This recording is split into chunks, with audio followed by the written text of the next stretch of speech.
Seja bem-vindo a mais um GC Online, é bom ter você com a gente. É muito bom poder estar aqui, para a gente poder talvez finalizar hoje essa temática.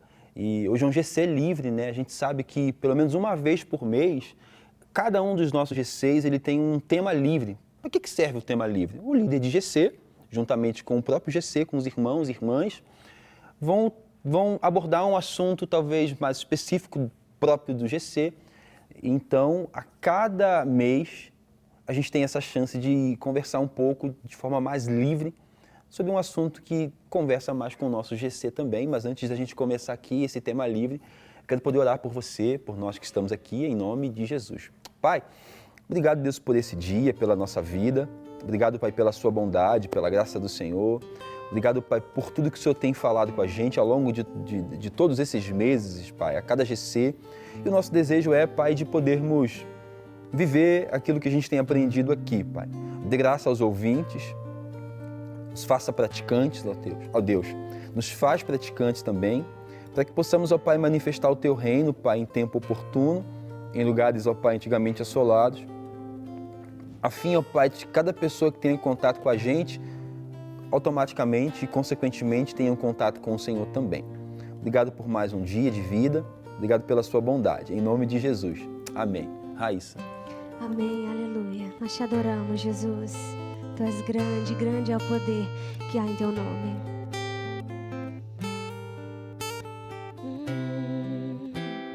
Grande é o Senhor e muito digno de louvor. Na cidade do nosso Deus, teu santo monte, a alegria de toda a terra.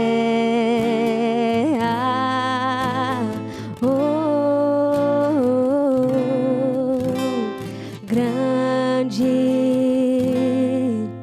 é o Senhor em quem nós temos a vitória e que nos ajuda contra o inimigo. Por isso diante dele nos prostramos,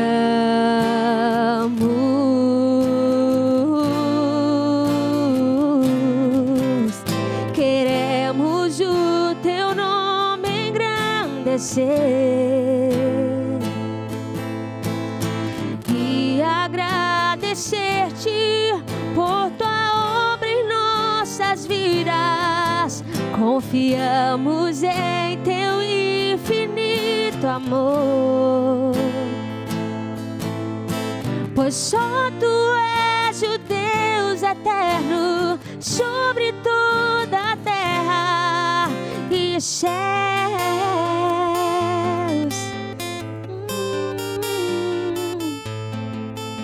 Tu és Jesus.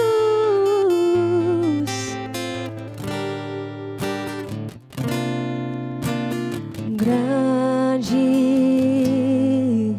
é o Senhor e muito digno de louvor. Na cidade do nosso Deus, teu santo monte, a alegria de toda a terra.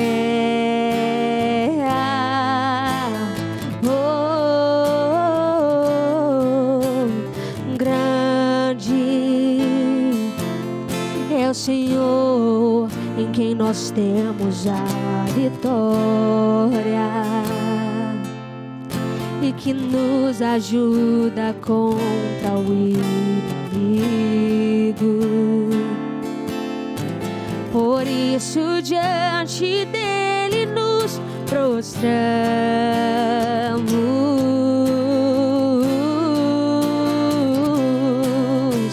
queremos o teu nome engrandecer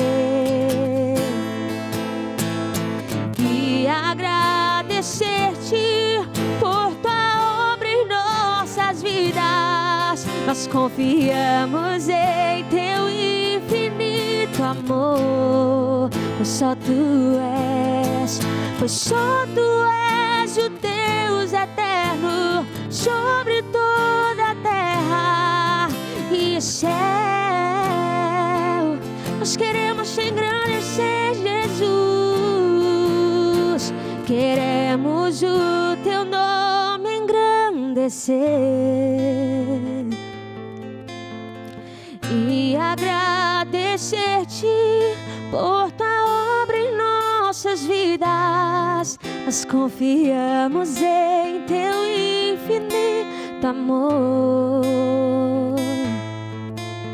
pois só tu és o Deus eterno sobre toda a terra e céu. Você pode declarar a honra, oh, a honra, a glória, a força e o poder ao Rei Jesus e o louvor ao Rei Jesus, a honra, a glória, a força e o poder ao Rei Jesus e o louvor ao Rei Jesus. Oh, obrigada, Jesus. Tu és maravilhoso. Tu és digno de todo louvor e exaltação.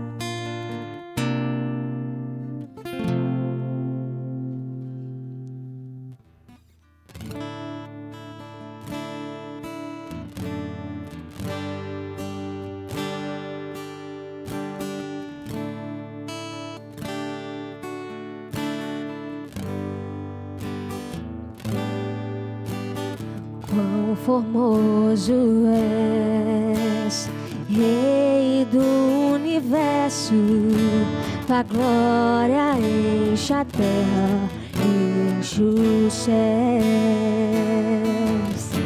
Tua glória enche a terra, tua glória enche os céus, tua glória enche minha vida, Senhor.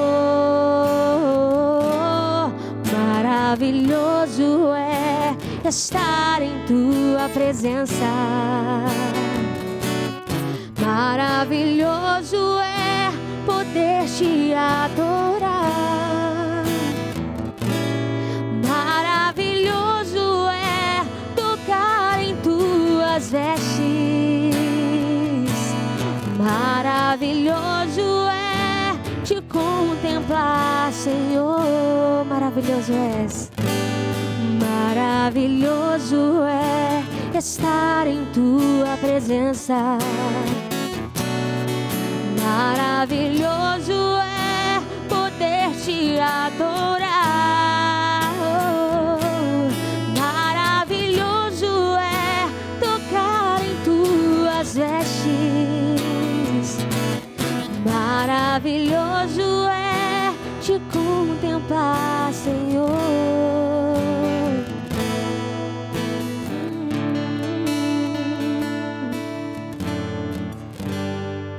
Obrigado, Senhor, por mais um dia, por mais um GC, por nossas vidas. Em nome de Jesus, amém e amém. No início do Sermão da Montanha, no capítulo 5, a Bíblia vai dizer que, vendo a grande multidão, Jesus se assenta para ensinar. E aí eu quero ler aqui um texto com vocês, que é Mateus capítulo 7, verso 28 e 29. Quando Jesus acabou de dizer essas coisas, as multidões estavam maravilhadas com o seu ensino, porque ele as ensinava como quem tem autoridade e não como os mestres da lei. Então a gente ficou aqui estudando ao longo de todo esse ano o Sermão da Montanha e e todo o texto presente ali, as informações, as ordens de Jesus, né? A gente já sabe que o Sermão da Montanha são princípios desse reino vindouro que já veio para nós. Então, o Sermão da Montanha, ele é o caráter do cidadão dos céus, como que a pessoa que é um cidadão, uma cidadã dos céus deve viver, se portar, pensar e agir no meio da sociedade. A gente já sabe que são ensinamentos que são contraculturais, porque enquanto a sociedade vai numa direção, por meio do Sermão do Monte, fica explícito para nós que os ensinamentos de Jesus vão na contramão daquilo que é estabelecido pela sociedade. Aqui no texto que nós lemos, quando Cristo acaba de ensinar, as multidões ficam maravilhadas pelo ensinamento dele. Acho que não somente pelo conteúdo, mas pela autoridade que continha no seu ensino, diferente dos mestres da lei. E aí eu acredito que a autoridade de Jesus está toda presente no fato de que aquilo que ele ensina, ele vive. E os mestres da lei falam muito bem também, articulam muito bem e conseguem persuadir muito bem a multidão a ouvir, mas não há autoridade porque não há uma vida compatível com aquilo que se prega, com aquilo que se fala, né? Queria perguntar para você, Raíssa, que está desde o início com a gente aí estudando o Sermão da Montanha, como é que esses ensinamentos têm feito sentido para você? Se tem alguma lição específica que você consegue lembrar, que te trouxe um desafio, que você pensou, meu Deus, essa lição é realmente um desafio, viver isso, essa ordem de Jesus parece que não é para a gente. Será que um humano consegue viver isso? Tem alguma lição específica? Como que você tem lidado com esse tanto de ensinamento? Então, é incrível, né, ouvir sobre esse discurso de Jesus no decorrer do Sermão do Monte. E ele fala muito sobre esse princípio, o princípio do reino, e nos orienta, né, a seguir essa conduta cristã. E me chama muita atenção todos os temas, mas inclusive a regra áurea, que foi o que a gente falou sobre o amor ao próximo. E por que ela me chama muita atenção? Porque essa é a dificuldade do nosso século, porque nós falamos muito sobre amor, mas nós vivemos pouco sobre isso, porque falar sobre amor é mais do que ter empatia, é você colocar as necessidades do outro como prioridade na sua vida. E eu acredito que a gente só consegue viver isso, esse padrão que Jesus nos apresenta através do relacionamento com Ele. O Sermão do Monte de fato nos apresenta uma nova forma de viver que não traz somente benefício para nós, mas traz benefício para o nosso próximo e para toda a sociedade. É no Sermão do Monte que nós somos assegurados do cuidado de Deus. Quando fala sobre as bem-aventuranças, sobretudo nas bem-aventuranças, é Deus cuidando desse que tem a sua mentalidade transformada. Então, assim, são várias as lições que o Sermão do Monte traz para a gente, deixa com a gente e nos desafia, mas parece que toda essa transformação que nós somos convidados a viver resulta num benefício incalculável para o nosso semelhante. E Jordan, tem alguma lição ou alguma lição específica? E como que você tem lidado com esse tanto de informação, de ensinamentos que trazem princípios para a nossa vida? Como que tem sido o Jordan no meio desse tanto de informação que é desafiadora? É desafiador, mas como a própria multidão, né, termina Jesus percebe, né, que a multidão fica maravilhada. Acho que o mesmo sentimento que há na multidão é o mesmo sentimento que eu tenho ao ler. Por quê? A gente percebe uma multidão que ela vinha sendo ensinada, né, por esses falsos mestres, e aí de repente chega um cara chamado Jesus que traz esse novo ensino, esse novo ensinamento, como o Rafa disse, não somente na teoria, mas colocando na prática, o que por si só já é transformador. Isso é o primeiro aspecto que me choca, porque tudo que Jesus ensina para aquele povo, sentado ali com eles na montanha, não é ensinamentos que o ser humano é incapaz de praticar, porque ele prova em si mesmo que há a possibilidade da gente, na nossa humanidade, agora transformada por esse Evangelho de Cristo, praticar todo esse ensinamento. Eu acho que a lição que me chama mais atenção é a lição onde Jesus vai falar sobre os falsos mestres, né? Onde ele vai colocar esses falsos mestres como lobos no meio da ovelha desse rebanho, né? Que o pastor é Cristo, porque é uma das coisas que eu acho que hoje toca a nossa realidade com uma ênfase maior, porque estamos vivendo um tempo de grande informação, de né? Hoje uma notícia ela decorre aí todo mundo em questão de segundo. Então esse falso mestre hoje ele é tão perigoso quanto na época, mas hoje tem esse agravante, né, dessa informação chegar mais fácil a nós. Então é uma lição que me chama a atenção, é algo que eu me preocupo, sabe? Não somente de ouvir um falso mestre, mas de não me tornar um praticante, né? Um falso mestre, aquele que ensina, mas não vive, aquele que fala, mas não pratica, e aquele que fala, mas no âmbito da teoria e nunca no âmbito da prática. A Raíssa trouxe a questão da lei áurea, né? Que é da regra áurea, que é o amor. E a gente ficar falando sobre amor, tratar o amor como algo necessário, mas não prático, né? Eu falo, mas não pratico. Isso também é algo que me preocupa. Mas eu acho que a lição que mais me chama a atenção é essa, porque eu me coloco no lugar de que eu posso ser um falso mestre, né? um falso pastor, enfim, um falso profeta, e que eu posso também ser enganado a quem eu estou ouvindo. Então é algo que eu acho que no sentido, na vivência atual, na minha vida atual, é algo que me chama a atenção e que eu percebo que eu preciso ficar atento. E é importante pensarmos também, quando Jesus vai trabalhar a questão do falso mestre, não tem a ver somente com o conteúdo do seu ensinamento, tem muito mais a ver com a falta da prática. Então a gente pode ensinar algo que é verdade, que a gente não vive. É por isso que a exortação, um pouco mais para frente, bem mais para frente em Mateus, é Cristo falando assim, olha, faça o que eles estão falando, mas não façam o que eles façam. Porque o que eles falam, ok, mas o que eles vivem, não. Sem dúvida alguma, um dos textos que eu mais gosto, no texto de Mateus, é o capítulo 6, né, que é a oração do Pai Nosso, porque a oração do Pai Nosso, nesse modelo de oração, no meio do Sermão da Montanha, ela é um baita de um ensinamento sobre relacionamento com Deus, relacionamento com o nosso próximo, né? Porque assim, ela nos convida a nos aproximar de Deus agora na condição de filho, chamar Deus de Pai. É no Sermão da Montanha, na oração do Pai Nosso, que Cristo realmente enfatiza, olha, vocês têm um Pai, né? Isso no capítulo 6. Né? Nos próximos versos, ele vai dizer que esse Pai que nós temos, a quem podemos recorrer em oração, ele tem cuidado das aves dos céus e das ervas do campo, e por isso é fiel para cuidar da gente. Então, quando chega na oração do Pai Nosso, eu percebo o cuidado de Deus, percebo que esse cuidado que Deus tem para comigo não se restringe somente a mim, é para que, por meio da minha vida, outros possam ser cuidados também. Quando fala assim, o pão nosso de cada dia nos dá hoje. A gente sabe, então, que se eu recebo o pão, quem não recebe, recebe porque eu recebi. Então, se eu recebo o pão, quem não tem, vai ter porque eu recebi.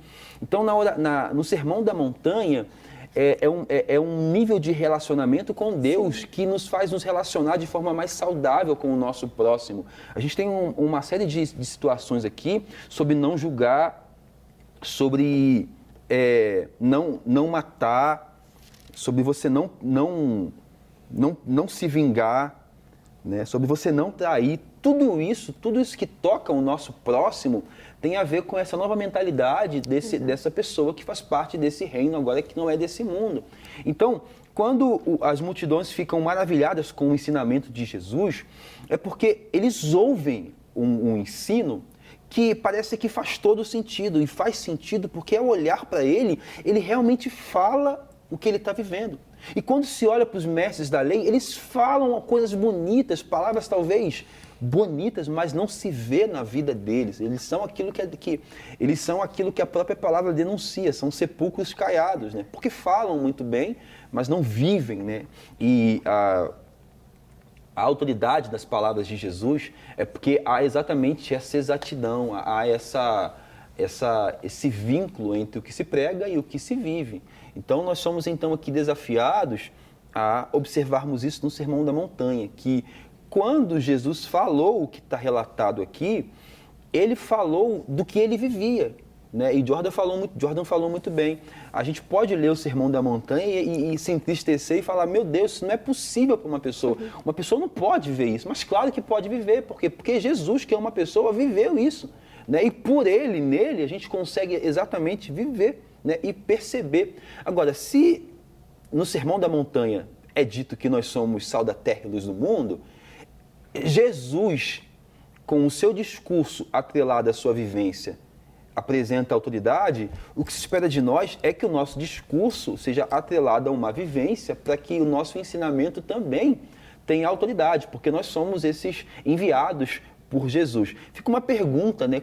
Quando nós paramos para ensinar, como é que as multidões saem do nosso ensinamento? Como é que elas ficam? Maravilhadas com o nosso ensinamento ou é só produto do nosso intelecto? Porque fala-se muito bem, mas não se vive. A mesma responsabilidade que Jesus teve ao terminar o seu discurso, os seus ensinamentos, nós também temos como pessoas que são enviadas por ele a repercutir o seu ensino. Então, o desejo de Deus é que quando o pastor Rafa acabar o seu ensinamento, acabar de ensinar, as pessoas fiquem maravilhadas com o conteúdo e maravilhadas porque ele vive. Né? O oposto disso tem nome, é hipocrisia. Eu não estou aqui negligenciando que todos nós passamos por um processo de modificação, transformação, mas tem que ter um mínimo de compatibilidade para que seja visto em nós Cristo, porque senão também qualquer pessoa em qualquer lugar pode falar o que Cristo fez, a mensagem dele, ler a Bíblia, e isso não quer dizer que essa pessoa de fato conhece os ensinamentos, e não quer dizer que o ensinar contém autoridade. Né? Aqui, ao mesmo tempo em que aponta para Jesus como alguém que tem autoridade para ensinar, aponta também para os mestres da lei como alguém que fala muito bem, mas não vive. Raíssa, como é que você entende esses ensinamentos à luz do contexto? A gente está pensando aqui hoje, mais de 2000 anos depois, acerca de uma realidade que talvez para nós hoje está muito mais consolidada. Como que você acha que os irmãos que ouviram essas palavras naquela época, como eles devem ter recebido isso? Jesus trazendo para eles uma responsabilidade. Olha, vocês que estão me ouvindo, têm uma responsabilidade agora, né? Porque lembra-se o seguinte, talvez a multidão estivesse seguindo a ele pelos benefícios que ele poderia realizar. Mas ao invés de trazer somente o benefício, ele traz agora um senso de responsabilidade. Olha, você que está me seguindo, você tem que fazer isso, isso, isso. Você que fala em meu nome, tem que viver conforme então o meu nome ordena. E aí? Então, né, isso mexe com o interior da pessoa, porque Jesus está tratando ali o caráter, o interior, as ações. É mais do que uma performance, é mais do que um status, do que uma aparência. Jesus está tratando o interior daquela pessoa. E isso é um desafio tanto nos dias anteriores como hoje, nos dias atuais, porque a gente tem preocupado muito com uma estética, com uma performance, algo que é exterior. Mas é um desafio e, como eu falei anteriormente, é um desafio que só pode ser vencido através da revelação da palavra de Deus, através do relacionamento com Deus. Porque o Evangelho é uma transformação dia após dia. Quanto mais próximos de Jesus, mais nós somos dominados pela natureza dele. E é a partir disso que nós conseguimos viver essa verdade. Exatamente. E é importante a gente ressaltar que no contexto em que Cristo fala essas palavras, existem vários outros mestres ensinando, vários outros rabinos ensinando, né? No que se difere o ensinamento de Jesus? Primeiro porque é contracultural. Mesmo em relação à religião vigente, os ensinamentos de Jesus é um confronto até aos homens da sua própria religião. Então, confronta o ensino, confronta o mestre, desafia o ouvinte agora a não ter mais como referência aquilo que se tinha até então. Agora eles têm em Jesus o desafio de olhar para alguém e falar assim, a minha vida tem que ser igual à vida desse cara. Eu não tenho que mais... porque se eu falo muito bem e não vivo, o nome disso é performance. Não tem compromisso, eu tenho que falar, né? A gente já ouviu muito isso, né? Faça o que eu digo, não faça o que eu faço. Não tem como, né? É o exemplo que arrasta, entendeu? A gente é desafiado a viver aquilo que a gente está falando. Ou pelo menos se desafiar a colocar a nossa vida ali à disposição de viver isso. A ética do reino vindouro está presente aqui na Bíblia nesses 3 capítulos. Se a gente quer saber como que a gente deve se portar, como reagir, como falar, como viver em comunidade, em sociedade, está aqui no Sermão da Montanha. O que nós não podemos é não perceber a beleza e a riqueza desses textos. A beleza e a riqueza desses 3 capítulos, que é Jesus expondo para a gente como deve ser a alma do seu seguidor. Como são aqueles que seguem a Jesus. Se a pergunta que for feita para nós é, me dê quais são as características daqueles que seguem a Jesus. É só você abrir em Mateus capítulo 5, 6 e 7 e está ali, né? Eles vão amar, eles vão perdoar, eles vão orar ao Pai para benefício do comum, eles vão fazer várias realidades que tocam todo o povo, né? Então, qual que é o nosso desafio? Olhar para esses textos e ver que é uma exortação para o tempo presente. Jesus, ele não ensina como os religiosos do seu tempo. Ele não ensina com altivez, ele ensina com humildade. Ele vê a grande multidão e ao invés de se colocar num lugar alto, ele se assenta para ensinar. E logo após ter ensinado, o que se percebe é que ele não ensina como qualquer um. Os ensinamentos de Jesus são diferentes, não porque o conteúdo é diferente, mas porque talvez esses homens nunca tivessem encontrado alguém que vive aquilo que ensina. O nosso desejo é que você viva aquilo que você tem aprendido, para que outras pessoas vivam o que você fala. O nosso desejo é que nós vivamos isso. O nosso desejo é que nós também respeitemos o processo de Deus na vida do outro, mas que esse sermão faça sentido para nós, para cada dia da nossa vida, para cada dia. Porque ser cristão demanda a obediência a essas palavras em nome de Jesus. Que Deus te abençoe, que Deus te dê uma noite maravilhosa, que Deus guarde a sua vida. Queremos o teu nome engrandecer e agradecer-te por tua obra em nossas vidas. Confiamos em teu infinito amor, pois só tu és o Deus eterno sobre toda a terra e céu.